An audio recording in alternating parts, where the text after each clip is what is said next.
I love it when people agree on things, and it looks like we're all agreeing on we need more spectrum. So kind of going down anybody wants to chime in, starting with Congressman Largent, what is the greatest roadblock? What's the number one stumbling block to creating more spectrum?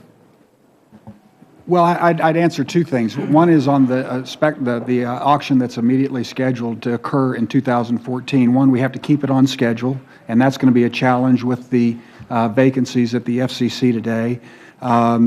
Secondly, the additional spectrum that we need beyond the broadcaster spectrum, even with going back to the broadcaster spectrum, there's no way to assure how much spectrum is going to be available because they may not buy into it. Now, our companies are working with the broadcasters, trying to erase as many difficulties as we possibly can to try to free up 120 megahertz of spectrum if we can. I don't know if that's going to be possible. Put that one on hold and watch and see. In addition to that, though, we're going to need, if we get to the 500 megahertz of spectrum that was called for in the National Broadband Plan, then we have a lot of work left to do. And the government is not always willing to part with the spectrum that they have. Of all the usable spectrum that there is, the government owns 70% of it. So 30% we have, or Wi-Fi has, or somebody else has other than the government, 70% they have. So we have to find a mechanism to coerce the government to give up some of their spectrum, and that's hard to do because they're sitting on spectrum that they were given, and there's no reason that they have to give it up because they don't get the auction proceeds now. We think they should, but they don't get the auction proceeds, so why voluntarily give up spectrum that you have? So that's going to be an issue for us going forward. So the short answer is government. The government has a lot of spectrum. We need to try to figure out a way to free it up. And government's not that easy to coerce. Mr. Berry. I agree with Steve that there's two areas to look at. You go where the vast majority of it is, and one is government owns an exceedingly large amount of spectrum, and they do need to be much more efficient, and we do need to find a way that we can move them out where they're compensated. And actually, when you think about it, they get new devices, they get new technology. LTE networks are 5 times more efficient than the 3G networks that are out there now. If government thought that way, they might say, well, maybe I could get 5 times more efficiency out of the spectrum, less spectrum. And the other is the broadcasters.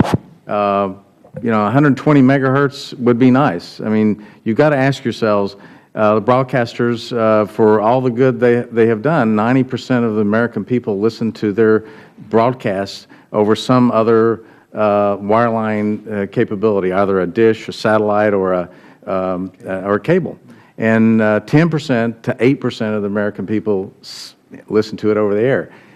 What is the economic justification for those two imbalances when $166 billion is estimated of new growth in the economy if we added 500 megahertz of spectrum?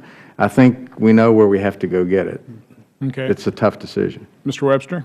Senator, in addition to the comments from the previous two witnesses, I think there is a burden or a hurdle will be a lack of urgency. This is not necessarily a problem that is just going to be coming in the future. It is starting to get to be an immediate issue now and is going to require action to get as much spectrum as quickly as possible out into the marketplace.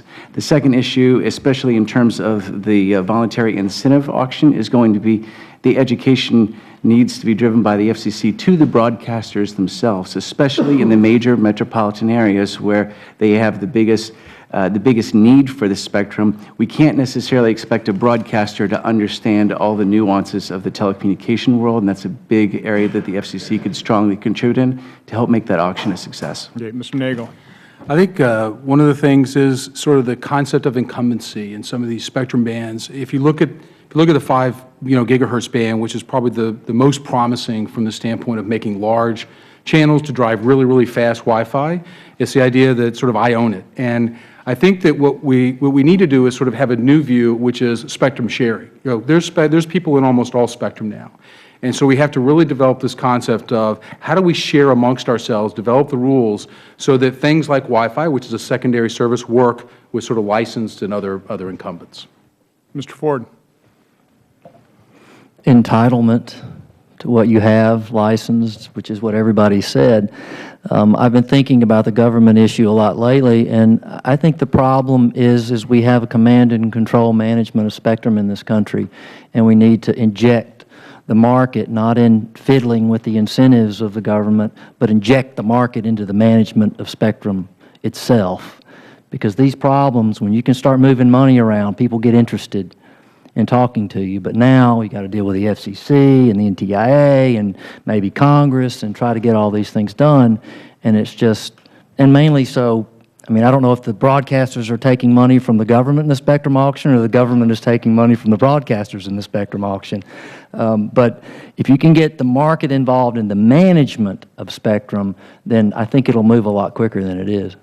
This is Derek Shaney. I know I'm over time, but I hate to Oh, not no. give you the opportunity. Very quickly? Great, thank you.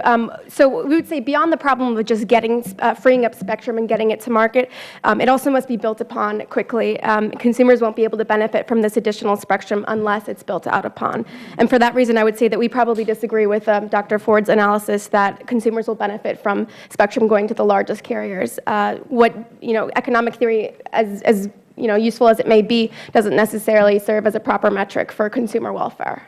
Thank you. Mr. Chairman, I think just to summarize, it's going to require urgency from the Federal Government, and I certainly appreciate your holding this hearing because we've got to create that sense of urgency, that type of leadership. Thank you. Thank you.